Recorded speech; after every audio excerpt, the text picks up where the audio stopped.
আমার পাশে যে ব্যক্তিটি দাঁড়িয়ে আছে তার নাম জয় ভাই এবং তার হাতে যে পাখিটি দেখছেন সেই পাখিটির নাম হচ্ছে ব্লু অ্যান্ড গোল্ড ম্যাকাও। এই পাখিটি অত্যন্ত বুদ্ধিমানী পাখি এবং খুব সহজে মানুষের কণ্ঠকে নকল করতে পারে। আমরা আজকে এসেছি মিরপুর একেই পাখির হাটে এবং জয় ভাইয়ের কাছ থেকে একটু জানতে চাই। জয় ভাই একটু আমাদেরকে বলেন ব্লু অ্যান্ড গোল্ড ম্যাকাও পাখিটি আসলে এইটার বিশেষ গুণগুলো কী কী? আসসালামু আলাইকুম। আসলে এটার বিশেষ গুণ হলো মাশাআল্লাহ এরা মানে স্পষ্ট মানুষের মতন কথা বলতে পারে। হ্যাঁ, প্রায় 5, 6টা 7টা 10টা ওয়ার্ড বলতে পারে, এরকম পাখি আমার কাছে ছিল। তো এরা দেখতে অনেক সুন্দর হয়, এটা ব্লু কালার হয়ে যাবে। এদের নাম ব্লু অ্যান্ড গোল্ড ম্যাকাও। ম্যাকাওর অনেক ধরনের বিশিষ্ট আছে, অনেক ক্যাটাগরির ম্যাকাও আছে, কালারের উপর ডিপেন্ড করে এদের নাম, এদের জাত ভিন্নতা হয়ে থাকে। তো এরা নর্মালি 30 থেকে 35 বছর বেঁচে থাকে। এরা সেন্ট্রাল আমেরিকাতে পাওয়া যায়, আমাদের বাংলাদেশে এগুলো আসছে ইম্পোর্ট হয়ে। হ্যাঁ, বাংলাদেশে ইম্পোর্ট হয়ে আসছে। তো এরপরে আমরা এগুলো আমাদের দেশে মানে মোটামুটি বলতে গেলে ব্রিডিংয়ের পর্যায়ে যায়, কেউ শৌখিন হিসাবে নেয়।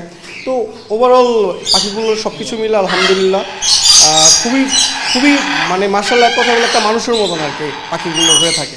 বাংলাদেশে ব্লু অ্যান্ড গোল্ড ম্যাকাও পাখির চাহিদাটা অনেক বেশি। হ্যাঁ, এবং আপনারা তো এটা নিয়ে ব্যবসা করছেন এবং চাহিদাটা কেমন দেখছেন? ভাই এটা চাহিদাটা আসলে বলতে গেলে বেশি। হ্যাঁ, অনেকেরই বাংলাদেশের অনেক মানুষের এটা পছন্দের একটা পাখি, বাট এটা সবাই মানে কালেকশনে রাখতে পারে না, কারণ এটার দামটা বলতে গেলে একটু বেশি পর্যায়ে হয়ে থাকে, যার কারণে এরকমটা। বাট অন্যান্য পাখির ক্ষেত্রে না।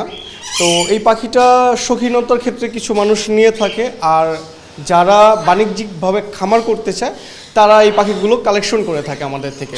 এই বাণিজ্যিকভাবে নেওয়ার রিজন এটাই, যখন তারা একটা পাখিকে ব্রিডিংয়ের জন্য নিয়ে যায়, যেমন আমার উপরে একটা পেয়ার আছে, এটা ব্রিডিংয়ের পেয়ার। হ্যাঁ, এটাকে আপনি চাইলে হাতে নিতে পারবেন না, এটাকে শুধু ওকে রেখে ডিম বাচ্চা করাতে পারবেন। এরা বছরে একবার বা দুইবারও ডিম বাচ্চা করে থাকেন, 2 থেকে 3টা ডিম দিয়ে থাকেন।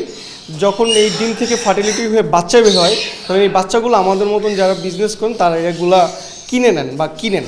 তো এইভাবে করেই এই পাখিগুলো নিজের হাতে যখন হ্যান্ডফিড করানো হয় বা নিজেদের কাছে রাখা হয়, তখন এরা বিভিন্ন রকমের কথা বলতে শিখে, মানুষের কাছে আসতে শিখে, মানুষকে ভালোবাসতে শিখে। বাচ্চা থেকে এটাকে একটা ধাপে ধাপে এদেরকে আমাদের বোঝানো হয়। কিন্তু আমরা বড় যে পেয়ারগুলো এগুলোকে আমরা বোঝাতে পারবো না, কারণ এগুলো ব্রিডিংয়ের জন্য, জাস্ট ওরা ডিম বাচ্চা করবে। ওদের একটা ভালো স্পেস দিতে হবে, একটা ভালো জায়গা দিতে হবে, খাবার দাবার দিতে হবে, যাতে খুব পরিপূর্ণভাবে এরা ব্রিডিং করতে পারে।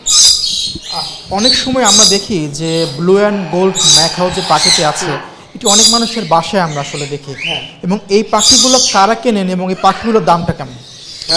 এগুলো ভাই আসলে কারা কিনেন, যারা মানে বলতে গেলে শৌখিনতা নিয়ে যারা মানে কাজ করেন, যে না আমার একটা পাখি দরকার। আসলে ভাই এই পাখিগুলো কালেকশন করারও পিছনে কিছু রিজন আছে।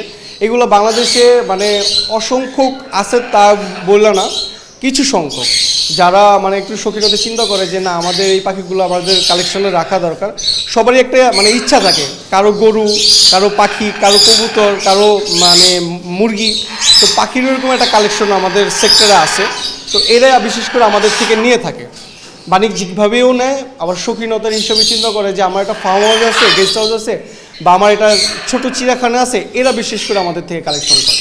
এই পাখিগুলোর দামটা কেমন? এই পাখিগুলোর দাম ভাই নর্মালি 4 লাখ টাকা প্লাস জোড়া হয়ে থাকে আর কি, নর্মালি 4 লাখ টাকা প্লাস।